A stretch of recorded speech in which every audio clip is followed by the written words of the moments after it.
Bien, ya hablamos, ¿verdad?, de que las reacciones de oscuridad o la fase oscura o biosintética, la fijación de CO2, como les llaman en el ciclo de Calvin, son aquellas reacciones que utilizan la energía producida en las reacciones lumínicas, lo que es el ATP y el NADPH, para sintetizar materia orgánica a partir de sustancias inorgánicas. Como fuente de carbono se va a utilizar dióxido de carbono o CO2, como fuente de nitrógeno se utilizan nitratos y nitritos, y como fuente de azufre se utilizan los sulfatos. Así que de aquí vamos a estar viendo lo que es el ciclo de Calvin. El ciclo de Calvin, o también conocido como el ciclo de síntesis de compuestos de carbono, es uno en el que el dióxido de carbono atmosférico se une gracias a la enzima ribulosa difosfato carboxilasa oxidasa o rubisco a la pentosa ribulosa 1,5 disfosfato y da lugar a un compuesto inestable que se disocia en dos moléculas de ácido 3-fosfoglicérico. Se trata de moléculas con 3 átomos de carbono, por lo que las plantas que siguen esta vía se suelen denominar plantas C3 o el ciclo C3. A partir del ácido 3-fosfoglicérico se puede iniciar la síntesis de aminoácidos y de grasas o ácidos grasos, o puede transformarse en 3-fosfogliceraldehído, del que se pueden obtener glicerina y hexosas y que además sirve para regenerar ribulosa 1,5-difosfato. Para ello se sigue un largo y complicado proceso. Todavía toda esta vía metabólica fue descubierta por Melvin Calvin, por lo que recibe el nombre de ciclo de Calvin. ¿Okay? Ahora bien, este ciclo de Calvin se va a dividir en 3 etapas. La primera etapa, que va desde aquí hasta aquí, ¿verdad? Todo esto es lo que se conoce como la etapa de carboxilasa o de carboxilación, donde el CO2 se fija a una molécula de 5 átomos de carbono, la ribulosa 1,5-difosfato, formándose un compuesto inestable de 6 carbonos que se divide en 2 moléculas de ácido 3-fosfoglicérico o PGA. La segunda fase sería la fase de reducción, que va aquí, esta es la primera, esta es la segunda. Y en esta fase de reducción, el ácido 3-fosfoglicérico se reduce a gliceraldehído 3-fosfato, o sea, al PGAL o PGAL, utilizándose ATP y NADPH. Las moléculas de gliceraldehído 3-fosfato formadas siguen diversas rutas. De cada 6 moléculas, una será empleada para la síntesis de la molécula de glucosa, tal y como lo muestran aquí, o vía de las hexosas, ácidos grasos, aminoácidos y en general todas las moléculas que se necesita la célula. ¿Okay? Luego tenemos lo que es la fase regenerativa, donde las 5 moléculas de gliceraldehído 3-fosfatos que sobran luego de que se utiliza una para la síntesis de glucosa, se utilizan para regenerar ribulosa 1,5-disfosfato y hacer que el ciclo de Calvin pueda proseguir. Si resumimos los reactivos y productos del ciclo de Calvin, se necesitan 3 vueltas de este ciclo de Calvin o del ciclo C3 para crear una molécula de gliceraldehído 3-fosfato que pueda salir del ciclo para formar glucosa. Así que en 3 vueltas del ciclo de Calvin vamos a tener 3 moléculas de CO2, se van a estar combinando con 3 aceptores de ribulosa 1,5-bifosfato, lo cual forma 6 moléculas de gliceraldehído 3-fosfato, o sea, de ahí sale lo que es el carbono. Una molécula de gliceraldehído 3-fosfato se va a la síntesis de glucosa, mientras que las restantes 5 moléculas se reciclan para regenerar ribulosa 1,5-bifosfato. Lo segundo que necesitamos como producto es el ATP. Para esto, 9 moléculas de ATP se convierten en 9 moléculas de ADP. 6 durante la etapa de fijación y 3 durante la etapa de regeneración. Y esto sale de la reacción lumínica. También tenemos NADPH que sale de la reacción lumínica. 6 moléculas de NADPH se convierten en 6 moléculas de NADP durante la etapa de fijación. Ahora bien, si bien sabemos que el ciclo C3 es sumamente eficiente en plantas para producir oxígeno, sintetizar azúcares que la planta necesita para llevar a cabo sus procesos de alimentación, también hay que reconocer, ¿verdad?, que la ribulosa 1,5-bifosfato o carboxilasa oxidasa, rubisco, es la enzima que cataliza la carboxilación de la ribulosa 1,5-bifosfato en el ciclo de Calvin, como ya vimos. Y este rubisco es considerado la proteína más abundante en el ecosistema. Además de catalizar la carboxilación, también produce su oxigenación, proceso conocido como fotorrespiración. Y la fotorrespiración en plantas puede ser detrimental por la cantidad de energía que va a consumir para lograr producir lo que producía cuando asimilaba el CO2.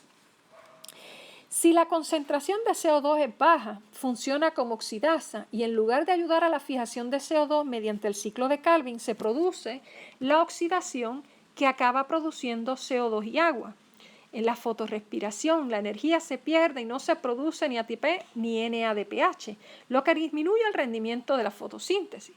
La fotorrespiración es la oxidación competitiva de la ribulosa. Oxígeno y CO2 compiten por el centro activo del rubisco. Y no debe confundirse con la respiración mitocondrial. En la fotorrespiración, la ribulosa 1,5-bifosfato origina una molécula de fosfoglicerato y una molécula de glicolato de 2 carbonos. La molécula de glicolato, que es de 2 carbonos, son exportadas del cloroplasto y tras experimentar una serie de transformaciones en los peroxisomas y en las mitocondrias, 2 moléculas de glicolato originan una molécula de fosfoglicerato que se recupera en los cloroplastos para el ciclo de Calvin. El átomo de carbono restante se pierde definitivamente como CO2. El balance final resultante es que el 75% del carbono oxidado por la rubisco se recupera mientras que el 25% restante se pierde. Así que si se está perdiendo ese 25% de forma definitiva, paralelamente por cada mol de oxígeno catalizado por el rubisco en la oxigenación de la ribulosa 1,5-bifosfato se libera medio mol de CO2. ¿Qué significa esto en términos de la planta? En términos de la planta, esto no es coste eficiente y la planta tiene que buscar la forma de adaptarse mejor a estos ambientes. Y de aquí surgen lo que son las plantas C4, que son un grupo de plantas mucho más eficiente que las plantas C3. Ahora bien, ya vimos el ciclo C3, donde nuestro autor principal era rubisco. Sabemos que el rubisco puede ser un poco tonto y puede asimilar tanto CO2 como oxígeno. Y al asimilar oxígeno ocurre la fotorrespiración y al ocurrir fotorrespiración el sistema deja de ser eficiente. Así que para esto surgen lo que son las plantas C4 para disminuir la asimilación de oxígeno y garantizar la asimilación de CO2. Así que este ciclo C4 se va a estar llevando a cabo en 2 partes distintas. Se va a estar llevando la primera parte en lo que son las células del mesófilo, y la segunda en lo que son las células del haz vascular. ¿Okay? El ciclo va a comenzar con la reacción del CO2 con el ácido fosfenol piruvato, o PEP, catalizada por la enzima PEP carboxilasa con la formación de ácido oxaloacetato, o OAA. El oxaloacetato se convierte a ácido málico o aspartico de 4 carbono, que luego son transportados desde la célula del mesófilo hacia las células de la vaina o células del haz vascular, ¿okay? El malato. En las células de la vaina o del haz vascular, el ácido málico es decarboxilado. Al decarboxilarse, se produce CO2, que entra al ciclo de Calvin, y ácido pirúvico de 3 carbonos, como lo vimos en glicólisis. Luego, ese CO2 entra al ciclo de Calvin y el ácido pirúvico se convierte en PEP, que retorna a las células del mesófilo. Así que el piruvato de 3 carbonos se utiliza para resintetizar fosfenol piruvato, según se ilustra aquí. Se está consumiendo energía, pero el sistema se hace mucho más eficiente. En cuanto al CO2 que entró al ciclo de Calvin, los azúcares formados durante este proceso se transportan por las nervaduras de la hoja, o sea, por las venas de la hoja, en los conductos del floema a toda la planta.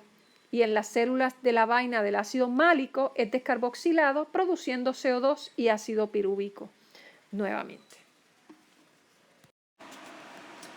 Bien, existen lo que se conoce como las plantas CAM.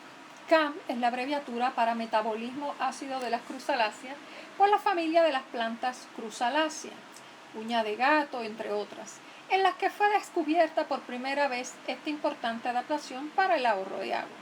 Este modo de fijación de carbono y de conservación de agua ha evolucionado en las piñas, muchos cactus, la mayoría de las plantas suculentas, aquellas con tejidos muy jugosos, tales como las arborescentes y algunas bromelias, como lo son la piña y otras. Las plantas CAM emplean el mismo proceso que las plantas C4 para fijar el CO2, pero lo hacen durante la noche, cuando sus estomas están abiertas y la difusión del CO2 atmosférico hacia los tejidos de la planta y por lo tanto exclusivamente nocturno. Y el primer compuesto de 4 carbonos lo produce el día siguiente a la luz del día, cuando puede actuar el rubisco. Así que las plantas CAM se encuentran presentes en algunos géneros de las bromeliáceas, la piña, la barba de palo, agavácea, el sisal, orquidácea, cactácea, compositae, amarillácea, euforbiácea y por supuesto la familia de las cruzaláceas. Hay ciertas plantas suculentas y semisuculentas que fijan el CO2 de noche o en la oscuridad con un incremento de la acidez de la vacuola como resultado de la acumulación del ácido málico, como por ejemplo lo podemos ver aquí. En la noche, las plantas CAM abren sus estomas, absorben CO2 de la atmósfera. Este CO2 entra en contacto con PEP, o sea, el fosfenol piruvato, la carboxilasa, y forma lo que ya conocemos como oxaloacetato, de un ciclo C4. Ese oxaloacetato pasa a malato. El malato entra a la vacuola y se almacena en forma de ácido málico, lo que se conoce como una vacuola ácida. Luego de esto, vemos, ¿verdad?, que durante el día está ocurriendo otro proceso, como vamos a ver a continuación. Durante el día, cierran las estomas, el ácido málico sale en forma de malato nuevamente. El malato se va a romper y se rompe en CO2 y piruvato. El piruvato va a la síntesis nuevamente de almidón en el cloroplasto, mientras que el CO2 va al ciclo de Calvin para ser fijado y poder resintetizar el azúcar de 6 carbonos y el PEP, ¿verdad? El fosfenol piruvato. La mayor parte del piruvato puede ser convertido en azúcares y almidón por glicólisis inversa, y el cierre de estomas previene la pérdida de agua y de CO2 en estas plantas. Estas plantas CAM son lo que muchos conocen como lo que son plantas modelo. Y en estas plantas modelo son muy reconocidas por su efectividad, no solo en disminuir la fotorespiración, sino en poder disminuir la pérdida de agua por evapotranspiración y poderse adaptar mejor a ambientes extremos, como lo pueden ser ambientes extremadamente secos, extremadamente soleados o ambientes con un alto contenido de salitre, como lo pueden ser las costas. Ahora bien, ¿qué son los pigmentos? El término pigmento es utilizado para describir una molécula que absorbe luz y presenta un color. Las plantas contienen una gran variedad de pigmentos que dan lugar a los colores que en ellas observamos. Obviamente, las flores y los frutos tienen muchas moléculas orgánicas que absorben luz. Las hojas, tallos y raíces también contienen muchos pigmentos que incluyen las antocianinas, flavonoides, flavinas, quinonas y citocromos. Sin embargo, ninguno de estos debe ser considerado como un pigmento fotosintético. Los pigmentos fotosintéticos son los únicos que tienen la capacidad de absorber la energía de la luz solar, hacerla disponible para el aparato fotosintético. En las plantas terrestres hay dos clases de pigmentos fotosintéticos, las clorofilas y los carotenoides. La capacidad de las clorofilas y los carotenoides para absorber luz del sol y utilizarla de manera efectiva está relacionada con su estructura molecular y su organización dentro de la célula. Hemos aprendido en lecciones anteriores que los pigmentos absorben la energía de los fotones a través de sus sistemas de enlaces dobles conjugados. Estos pigmentos se encuentran en el interior de la célula vegetal, específicamente en una organela llamada cloroplasto. Y los cloroplastos son simplemente plástidos que contienen pigmentos clorofílicos. Y los compuestos clorofílicos están ligados químicamente con la estructura interna del cloroplasto o membrana de tilacoides. Y se hallan retenidos en estado coloidal. Asociados con las clorofilas existen también en los cloroplastos dos clases de pigmentos, los amarillos y los amarillo anaranjados, que son xantofilas y carotenoides. Las clorofilas, que no es otra cosa que el color verde tan uniformemente presentado en los distintos vegetales, y entiéndase por vegetales, plantas, es debido a la presencia de dos pigmentos estrechamente emparentados llamados clorofila A y clorofila B, y se encuentran prácticamente en todas las plantas con semillas. Los helechos, los musgos, las algas pueden formarse en las raíces, tallos, hojas y frutos a condiciones de que estos órganos estén situados por encima del suelo y queden expuestos a la luz. También, aunque aparentemente falten en algunas hojas de color rojo o amarillo, cuando se extraen las otras sustancias coloreadas de esta, pueden comprobarse incluso allí la presencia de clorofilas que estaban enmascaradas por los demás pigmentos.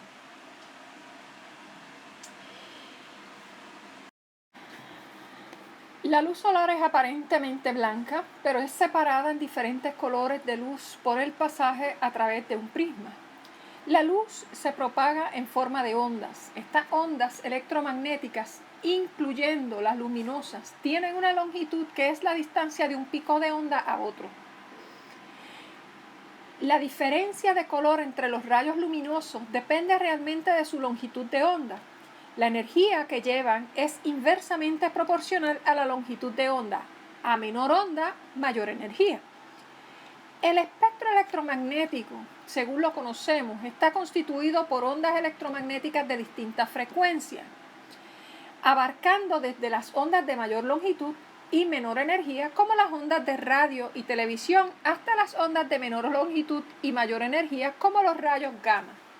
La radiación luminosa ocupa una pequeña franja del espectro que va desde los 400 a los 700 nanómetros. y se sitúa entre las radiaciones ultravioleta y las infrarrojas y constituye la llamada radiación fotosintéticamente activa o conocida como PAR. La radiación luminosa también se le llama radiación visible, VIS, porque el ojo humano es un órgano sensible, fotodetector, que nos permite ver esa radiación. La luz blanca está constituida por la conjunción de todas las reacciones luminosas de distintos colores: luz violeta, azul, verde, amarilla, naranja y roja. Y la luz blanca se puede descomponer en todo el arco cromático de luces de color por difracción a través del prisma. Un compuesto o sustancia con color absorbe la luz del color complementario a la luz del color que muestra, es decir, ese compuesto es del color de luz no absorbida, que es la que vemos reflejada o transmitida. Si por el contrario miramos, ¿verdad?, el proceso fotosintético, la radiación solar que llega a las capas altas de la atmósfera es aproximadamente constante y su valor se aproxima a 1.4 cal por centímetros cúbicos por minuto.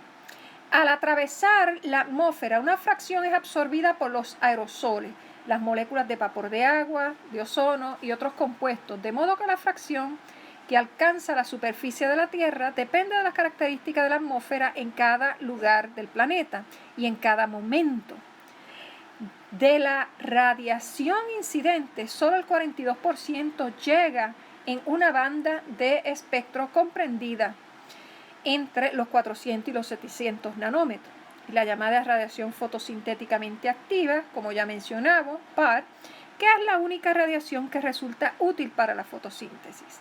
En la figura se muestra el espectro de absorción de clorofilas, cuya banda de absorción máxima se corresponden con el rojo y el azul, ¿verdad?, lo que son las ondas a 700 y las que están entre los 450 a 500. Como les dije, ¿verdad?, cuando todos los pigmentos se combinan, la luz es absorbida de todo el espectro visible.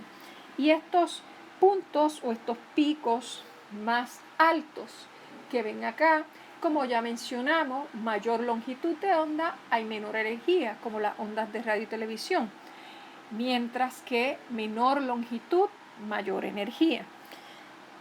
Y tienen este otro pico acá, que es donde están los rojos. Estos son los picos más altos. ¿Qué significan estos picos? Estos picos significan que en esos dos puntos la tasa fotosintética va a ser mayor.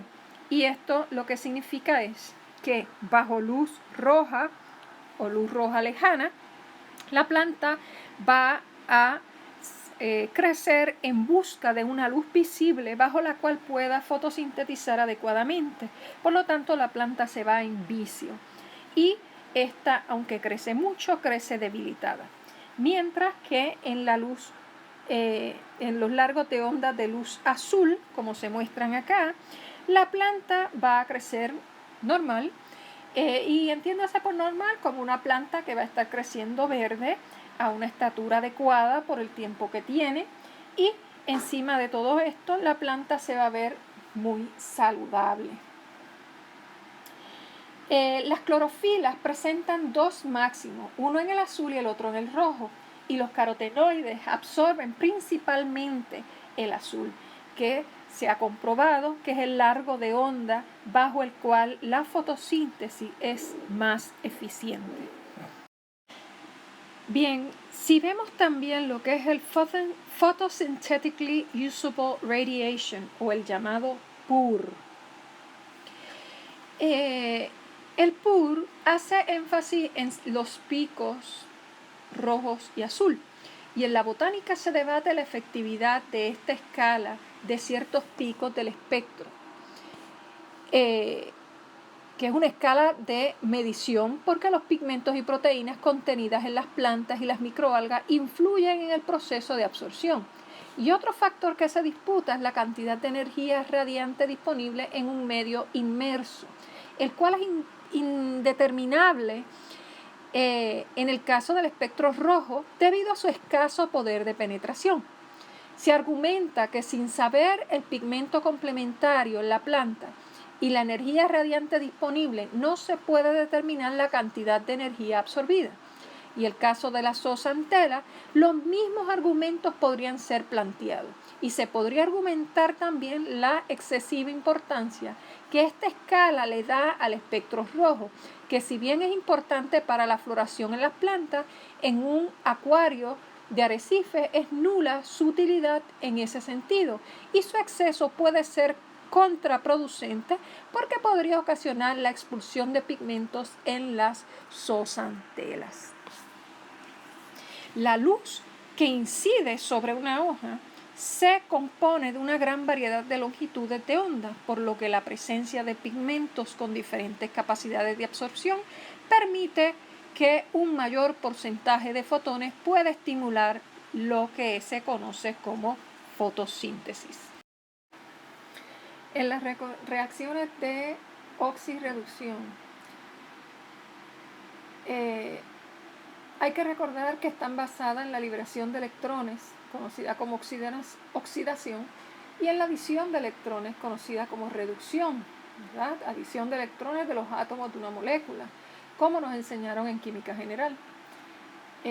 Las células oxidan los nutrientes orgánicos para generar ATP, necesario para su trabajo útil. Si miramos estos procesos de reacciones de oxirreducción desde el punto de vista de fotosíntesis, las reacciones de oxirreducción implican la transferencia de electrones, como ya hablamos. Y cuando la carga de un átomo disminuye, el átomo se dice que se reduce. Y si la carga del átomo aumenta, se dice que se oxida. Puesto que los electrones poseen cargas negativas, el átomo al que el electrón pasa es el átomo que se reduce. Así que si miramos la principal reacción química que se produce durante la fotosíntesis, vamos a tener luz solar, CO2, agua para producir un azúcar de 6 carbonos, oxígeno y energía que se va a estar liberando. Es decir, se crean hidratos de carbono, como es la glucosa, más oxígeno. Puedes haber oído en algún momento que las plantas respiran dióxido de carbono y exhalan oxígeno. Esta es la fórmula química global que muestra cómo funciona esta reacción de fotosíntesis. Y esta reacción, sin embargo, es el resultado de dos procesos separados. El primer proceso es la división de la molécula de agua y el segundo proceso, la conversión de dióxido de carbono a glucosa. Si miramos la división de la molécula de agua, la ecuación química que usualmente vemos muestra lo que es la división de la molécula de agua, como lo podemos ilustrar aquí, donde 12 moléculas de agua, la luz, producir O2 más 6 oxígeno más 24 hidrógeno más 24 electrones. Por cada 12 moléculas de agua se van a estar produciendo 6 moléculas de oxígeno que son liberadas.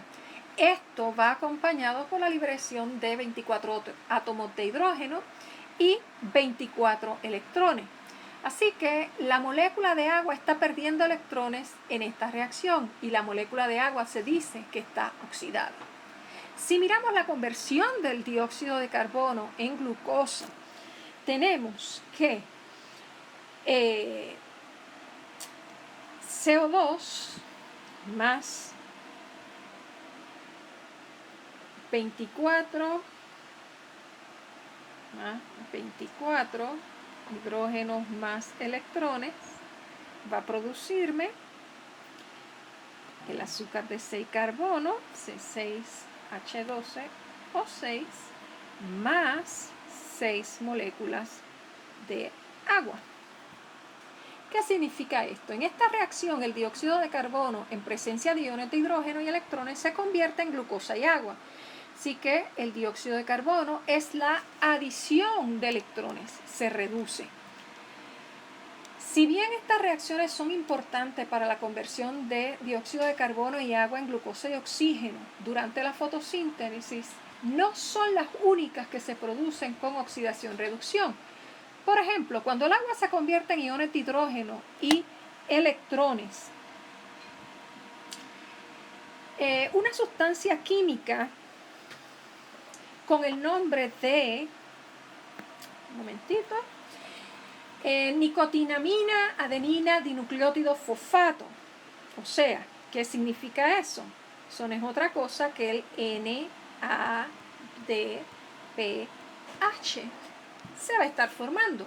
Y el NADPH es un portador de electrones capaz de donar electrones a una amplia variedad de reacciones dentro de una célula, como por ejemplo NADPH más agua me va a producir NADPH más hidrógeno más oxígeno. Así que NADP,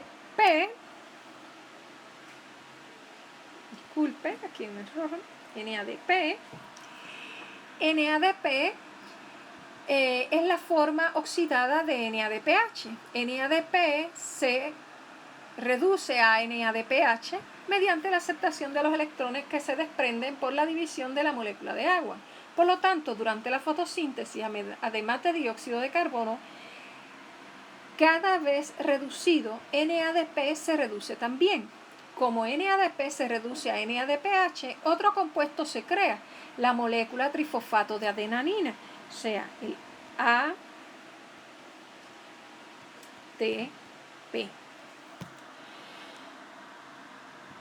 El ATP se forma cuando el difosfato de adenanina, o sea, el ADP, es fosforilado, designado por fósforo inorgánico. Por ejemplo, el ADP más fósforo inorgánico me va a producir ATP. Durante la reacción de Luz, se agrega otro grupo fosfato. Mientras el ADP es fosforilado para crear ATP, esto no es una reacción de oxirreducción. De hecho, el término utilizado para esta reacción es fotofosforilación, como el ADP se fosforila utilizando la energía de la luz. En resumen, la fotosíntesis se produce en dos pasos. El primer paso divide el agua utilizando la energía de la luz a la molécula de oxígeno e hidrógeno, además de electrones. En el proceso, la molécula de agua se dice que está oxidada. Esto se produce en la fase dependiente de luz de la fotosíntesis, ya que depende de la energía de la luz para dividir las moléculas de agua. Los electrones liberados en esta reacción reducen el NADP, la creación del NADPH. La energía liberada de esa reacción se usa para fosforilar ADP utilizando fósforo inorgánico, creando ATP, un portador principal de energía para la célula. En el proceso, el dióxido de carbono se reduce, resultando en la formación de glucosa. ¿Qué relación hay entre fotosíntesis y respiración celular? Bueno, la pérdida de agua por transpiración a través de las estomas es la consecuencia inevitable de la apertura estomática para permitir la entrada de CO2. De ahí que exista una estrecha correlación entre fotosíntesis y transpiración, ambas dependientes de la conductancia estomática. La planta debe regular la apertura de los estomas de tal modo que maximice la entrada de CO2 a la vez que minimice la pérdida de agua. Por lo tanto, los procesos fundamentales para la existencia de ecosistemas que están relacionados con gases que se utilizan estrechamente son fotosíntesis y respiración celular. Y si miramos algunas características en las que estas pueden estar relacionadas, vemos lo siguiente. Si miramos fotosíntesis y respiración, en fotosíntesis se consume agua, en respiración se reproduce agua. En fotosíntesis se consume CO2, mientras en respiración se elimina CO2. Se produce alimento en fotosíntesis, se consume alimento en respiración. se consume y se almacena energía, mientras acá estamos liberando energía. Se elimina oxígeno, se consume oxígeno en respiración. Se sintetiza ATP por fotofosforilación, mientras que acá se sintetiza ATP por fosforilación oxidativa. Y por último, en la fotosíntesis se produce en la presencia de luz solar, mientras que la respiración celular es continua, no hay interrupciones de ningún tipo, ¿verdad? Ambos fundamentales para los ciclos de la materia en los ecosistemas. Así que de ahí viene esa relación tan estrecha que existe entre lo que es la fotosíntesis y lo que es la respiración celular. En resumen, ¿verdad? Como parte de lo que son los factores que influyen en fotosíntesis, se ha podido comprobar experimentalmente que en el rendimiento de la fotosíntesis influyen factores como la concentración de CO2, donde si la intensidad luminosa es elevada y constante, el proceso fotosintético aumenta en relación directa con la concentración de CO2 en el aire, hasta llegar a un cierto límite en el cual se estabiliza. 2. La concentración de oxígeno. Cuanto mayor es la concentración de oxígeno en el aire, menor es el rendimiento fotosintético debido a los procesos de fotorrespiración. 3. La escasez de agua. La escasez de agua en el suelo y de vapor de agua en el aire disminuye el rendimiento fotosintético. Así también la falta de agua, se cierran las estomas para evitar la desecación y la entrada de CO2 es menor. 4. La temperatura, donde cada especie está adaptada a vivir dentro de un intervalo de temperatura en particular, y dentro de ese intervalo, a mayor temperatura, mayor eficacia de las enzimas y por tanto mayor rendimiento fotosintético. Si se sobrepasan los límites de temperatura, se producen alteraciones enzimáticas y el rendimiento disminuye, como por ejemplo un aumento de 1 grado de temperatura o una disminución de 1 grado de temperatura puede provocar aborto de flores, y si hay aborto de flores no hay producción de fruto, o simplemente se produce un fruto que está completamente vacío y la planta no puede completar su ciclo reproductivo. Otro factor, el tiempo de iluminación. Hay especies en las que a más horas luz, mayor rendimiento fotosintético. Otras, en cambio, precisan periodos nocturnos. La intensidad luminosa es otro factor, donde cada especie está adaptada a vivir dentro de un intervalo de intensidad de luz en particular, y hay especies que penumbran y especies fotófilas dentro de cada intervalo. A mayor iluminación, mayor rendimiento, hasta superar ciertos límites, ¿verdad? De ahí que tenemos plantas que son de sombra, plantas que son de sol, o plantas que requieren ciertas horas de luz y ciertas horas de sombra. Y por último tenemos lo que es el calor de la luz, donde la clorofila A y la clorofila B absorben energía lumínica en la región azul y roja del espectro, según ya vimos, y los carotenoides y xantofilas en la azul, las ficocianinas en la naranja y las ficoeritrinas en la verde. Todos estos pigmentos pasan la energía de las moléculas a las moléculas dianas, y la luz monocromática, menos aprovechable en los organismos que carecen de ficocianinas y ficoeritrinas, es la luz verde. En las cianofisias, que sí las poseen, la luz roja estimula la síntesis de ficocianina y la luz verde la de ficoeritrina.